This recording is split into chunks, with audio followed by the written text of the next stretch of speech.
Good afternoon, Facebook friends. Ngiyanibingelela Zulu onibingelelayo. Last week I promised you ukuthi ngizokhuluma nani about why women cheat. Last week we were talking about why men cheat, and today we are going to cover the topic where we are talking about why women cheat. I'm doing these videos with the purpose of sharing important things that I believe that are going to equip us all, those who are married and also those who are still inspired, to get married. So it is important that we equip each other with what we've already learned. Tina ngomsa uNkulunkulu esesambile kule journey.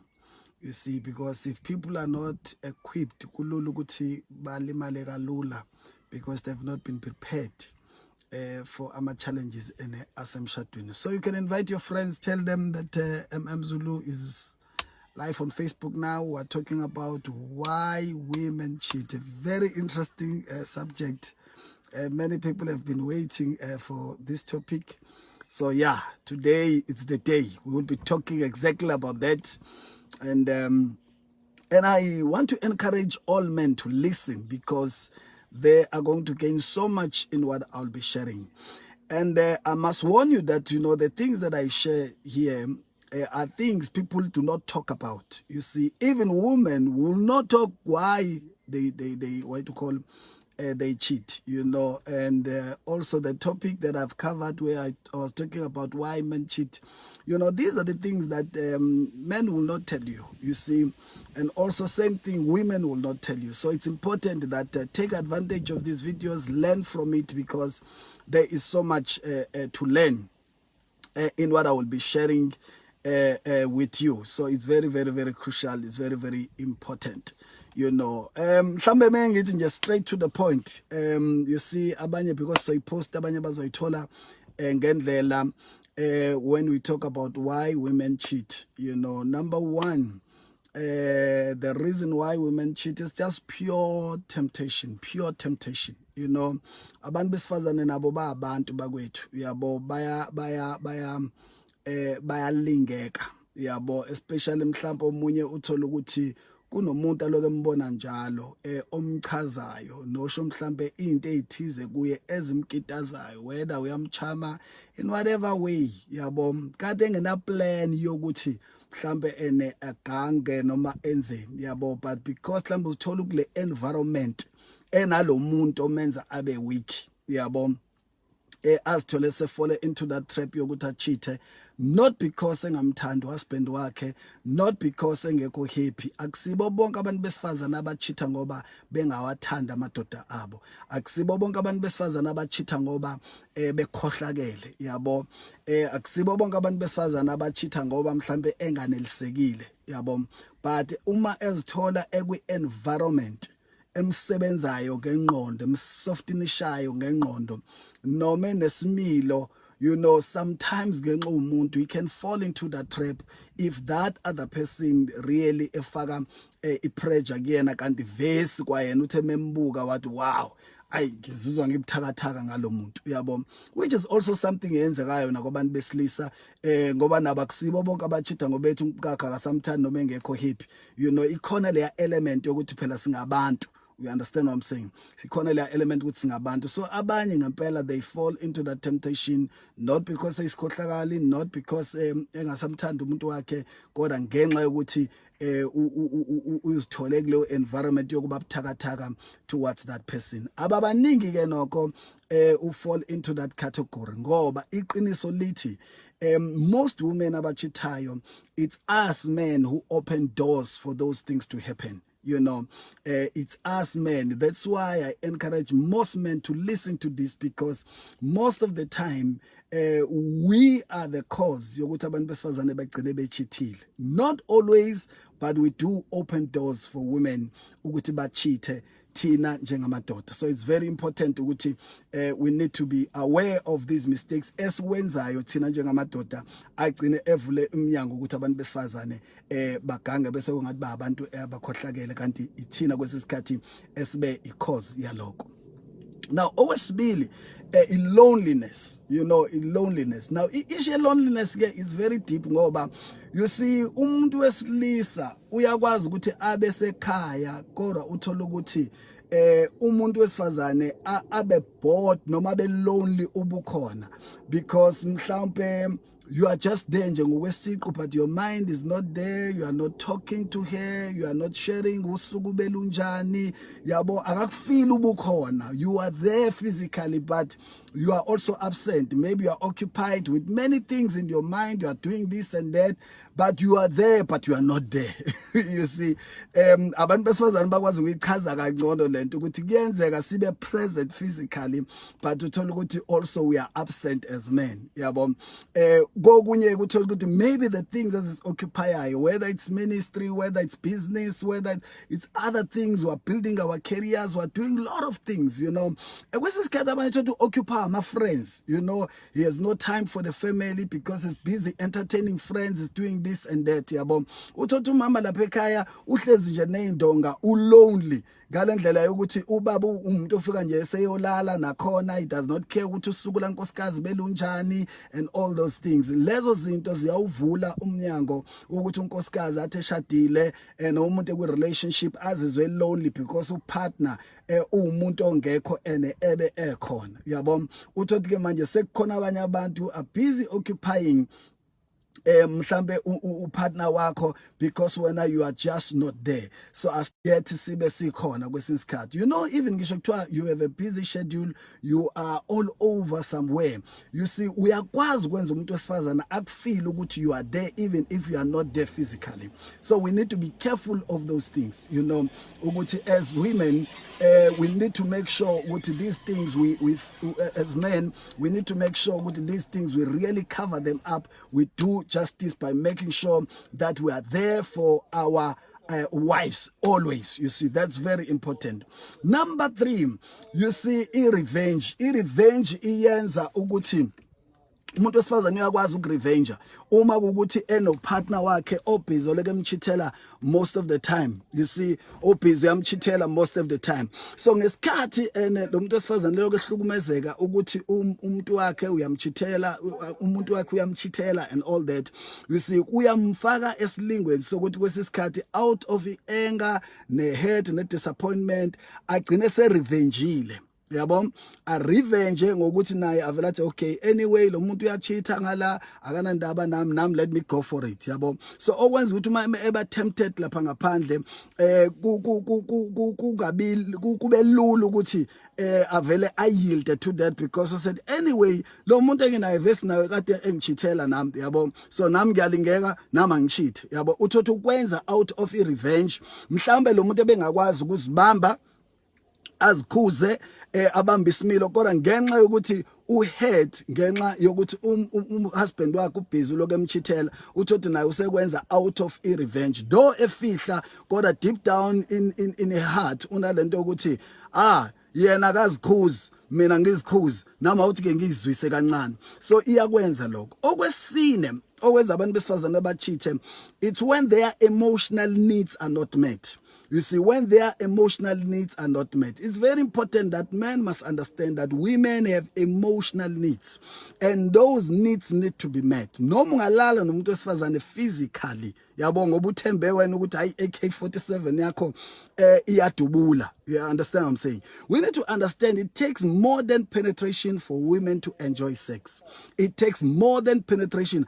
Awukwazi ukugaranta nge-AK47 yakho ukuthi hawu mina AK47 yami mase ngayibamba. You see, you may have your AK47 which is good, but let me tell you, it takes emotional needs to be met for a woman to be able to enjoy sex. Not just penetration. Those emotional needs need to be met. What am I talking about? A woman needs to feel that she is loved. You can tell her that I love you, but she must feel that. Akawuzwe lowo muzwa kuye ukuthi ngempela lo muntu ene uyangithanda. It's very important. She must feel that. Make your woman do lo muzwa kuye, the way omtreata ngayo, the way okhuluma ngayo.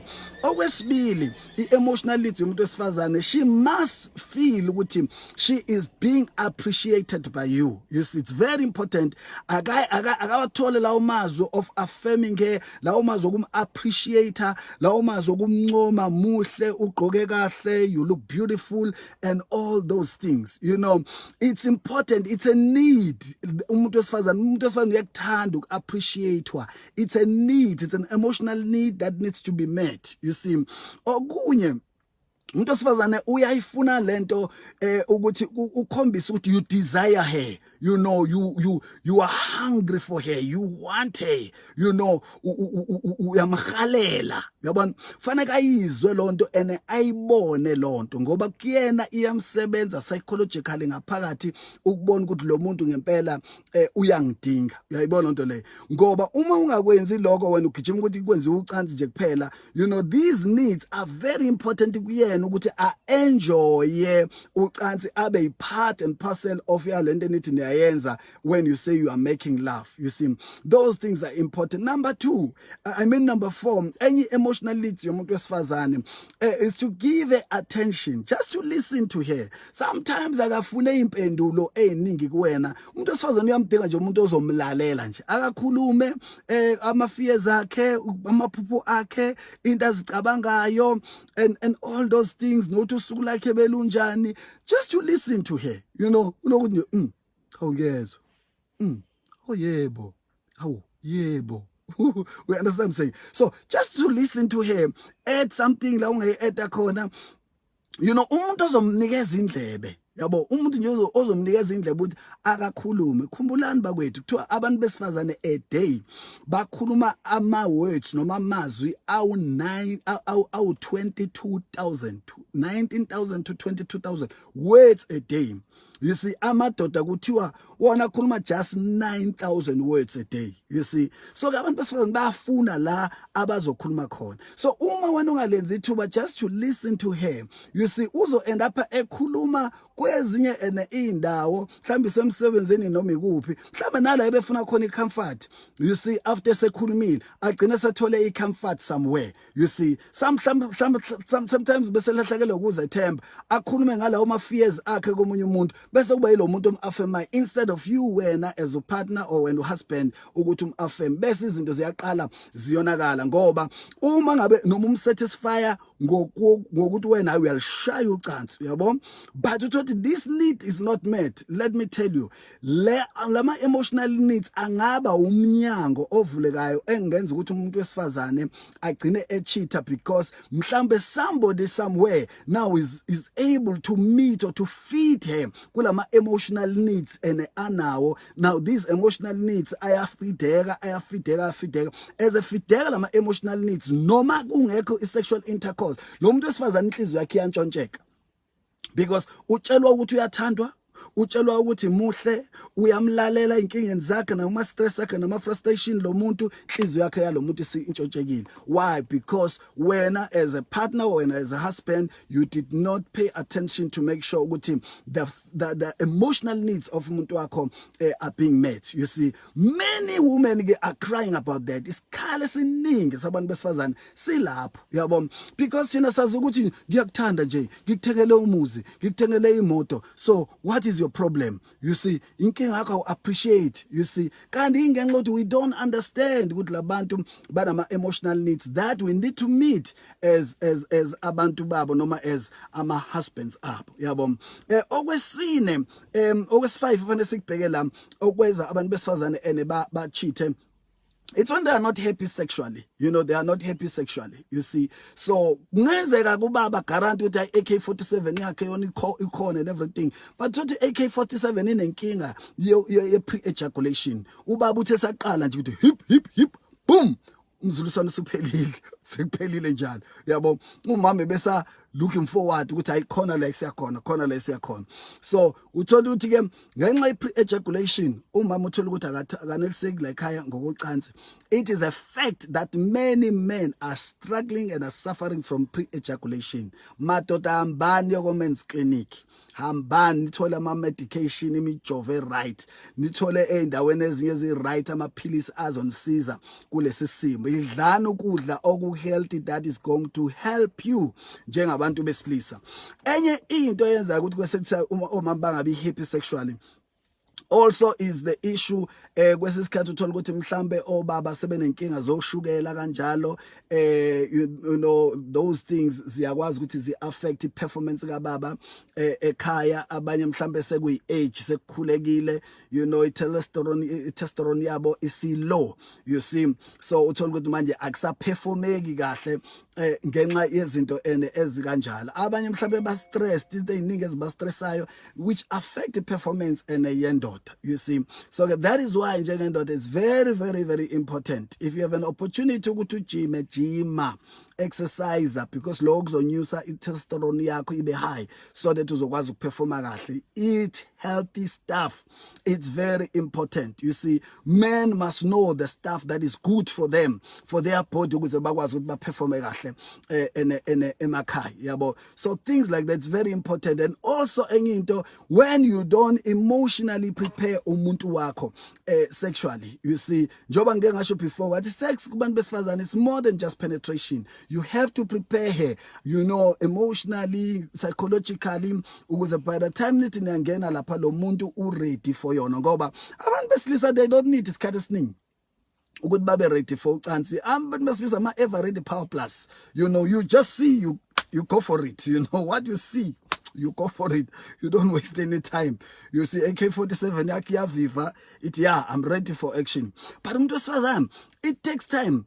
Noma ngayibona AK-47 yakho akazumuva yiyona until he is psychologically or mentally ready for sex. So it is our duty to make sure that we also prepare them ukuze bakwazi experience their sexual in fulfillment, you know. And also that excitement of trying new things, you know, now and again to improve the relationship. Ingabi siba formal mhlawumbe nendlela nje sicela ngayo baba, yabona, ngoba kuye kube khona lo ma complain ukuthi ubaba bavele bathi nje phenduka nkosikazi phenduka. No, it doesn't work like that, you know. We need to prepare these people emotionally babe ready so that bezokwazi uku-enjoy, because uma bengasayi-enjoy sex nathi umnyango uyavuleka for isitha ukuthi singene, you see. So we need to be careful of that. Enye into, you see, when they are stressed and there's depression, you know, and we are not there for them, you know, that is also a danger. Engamlindela umuntu wesifazane ukuthi agcine mhlambe esegangile if ukuthi ezithola ephila phansi kwabantu abane excess kuyena mhlambe semsebenzini, different environment azithola ekuyona. So we need to be careful of that ukuthi when your partner is going through depression, when your partner is going through stress, mhlambe ulahlekelwa abazali or mhlambe ama challenges asemsebenzini noma yikuphi, she must not get comfort somewhere else, you know. Wena as a partner ukhona, you see, be there to give a comfort and all those things. But kuba worse stress sidalo wena njengobaba wekhaya. That is very dangerous. If you are the cause of the stress, then that's a problem. You see, if it's depression and now it's because of you, that is very dangerous, because where is he going to get help from? You see, because uzo end up manje ehambe ufuna usizo endaweni ezirongi bese konakala izinto eziningi. So let us be careful ukuthi singabi abantu abavula iminyango yokuthi ama families ethu alimale. Ungabi umuntu othatha umkakho ne stress ne depression because of you and you don't even care. You see, because the moment you feel what you don't care, and there's somebody out there who shows what she cares for her, you know, then the door there is open. You see, and all those things. But it's very, very, very important. Let us not be the cause, you know, iyalezo zinto enjalo. Enye into elimazi umuntu wesifazane ukuthi agcine sechithile ukuba too desperate. As a woman, let me warn you, don't be too desperate. most women who are too desperate, they end up being my victims. Wokuthi bagcine ene begcine ba ama victims bagcine bechithile baba ama victims ngenxa yokuthi ba too desperate, you know. Sometimes isimo sakwakho singangaba right financially, you know, mhlambe you are looking for a job, but don't be too desperate, because uma umuntu wesilisa okhohlakele ekwipower yokuqasha and uyakubona ukuthi you are too desperate, you know, you might end up efuna ukulala nawe mhlawumbe ungawutholi kwalowo msebenzi loyo, uthothi uyachitha ngoba ubuthi wena ufuna ukusave isimo sakwakho, yabo, ufuna ukusave isimo sezimali zakwakho, you end up cheating ungaplananga, ulale nomuntu ongamthandi ongenama feelings naye because you are too desperate, you want the job. You see, omunye too desperate, she wants the promotion, you see, and gcina manje impilo yakho say messed up, and nalezi zinto nale promotion ugcina ungasayilokhuzanga. I'm saying this because I know these things, you know. I've worked in a human resource environment where women come looking for a job, you know, there's a post, they are so desperate, umuntu asho, you know what, I can do anything, and khona anything umuntu esifana nawo ushoyo ohlukene kabili, khona anything, oh anything, bese khona anything, oh ukuthi noma ngabe yini ongayisho, uthi lo muntu uyeza ukuthi lo muntu, she's even prepared ukuthi umuntu okay angilale nawe for sure uzothola umsebenzi, ubona lo muntu she's willing. That's a high level of desperation which is dangerous.